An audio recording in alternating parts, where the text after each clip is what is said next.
पद्मशाली समाजाचे कुलदैवत श्री मार्कंडेय महामुनींचा रथोत्सव शनिवारी सिद्धेश्वर पेठेतील मार्कंडेय मंदिरात भक्तिभावात आणि उत्साहात साजरा करण्यात आला।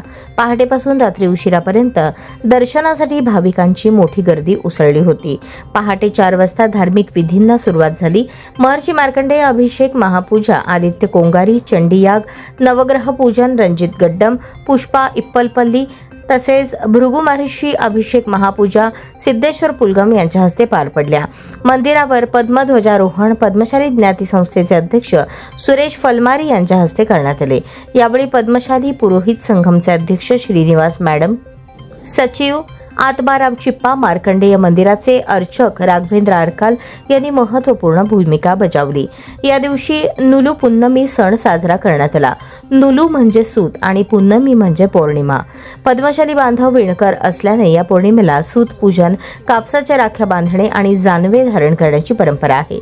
दिवसभर मंदिरात जय मार्कंडेयचा अखंड जयघोष घुमत होता। सकाळी 11:30 वाजता रथपूजा सुदर्शन गुंडला यांच्या हस्ते पार पडली। मिरवणुकीस प्रारंभ पोलीस आयुक्त एम राजकुमार, आमदार देवेंद्र कोठे, मध्य प्रदेश सरकारचे प्रधान सचिव नरहरी परकीपंडला, तेलुगू अभिनेता व जनसेवा पक्षाचे प्रचार समिती अध्यक्ष RK सागर यांच्या प्रमुख उपस्थितीत झाला। यावेळी संस्थेचे सचिव संतोष सोमा, विश्वस्त जनार्दन कारंपुरी, रामकृष्ण कोडाल, मुरलीधर अरकाल, नरसप्पा इप्पा कायल, रामचंद्र जन्नू, पद्मशाली युवक संघटनेचे अध्यक्ष शेखर कमटम, माजी नगरसेवक विनायक कोंड्याल, प्रथमेश कोठे, सूर्यप्रकाश कोठे आदी मान्यवर उपस्थित होते।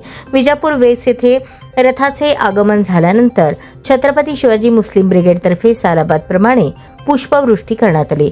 यावेळी ब्रिगेडचे शहराध्यक्ष हाजी मदीन बागवान, जिल्हाध्यक्ष शफीक रजभरे, राम गायकवाड, बशीर सय्यद, राजू हुंडेकरी, रिजवान शेख, शोएब चौधरी, रिजवान पैलवान, रिजवान दंडोती, तन्वीर गुलजार, कादर भागानगरी, रुस्तुम शेख, लक्ष्मण भोसले, तन्वीर शेख, हरीश शेख, मुबीन शेख, बाबा शेख, सरफराज शेख, हुजेर बागवान, कयूम मोहोळकर, अफान बागवान, काशिफ बेलीफ, इरफान बाबा, गफूर चौधरी, मोहसिन नदाफ, सरफराज काझी आदी मान्यवरांनी स्वागत व सत्कार केला।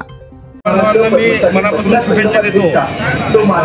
आपल्याला माहिती आहे की दरवर्षी मार्कंडेय महामुनींचा रथोत्सव अतिशय उत्साहात पार पडतो आणि कुठलीही गाळबोट न लागता सगळेच मंडळ या रथोत्सवात सहभागी होतात आणि चांगल्या पद्धतीने आपला सण साजरा करतो। ह्याही वर्षी मी सगळ्या मंडळांना हीच विनंती करणार आहे की आतापर्यंत आपला जो इतिहास आहे तो इतिहासाला जाणून आपण आपल्या रथोत्सवामध्ये कुठलीच गाळबोट नाही लागणार ह्याची काळजी आपण सर्वांनी घ्यावी।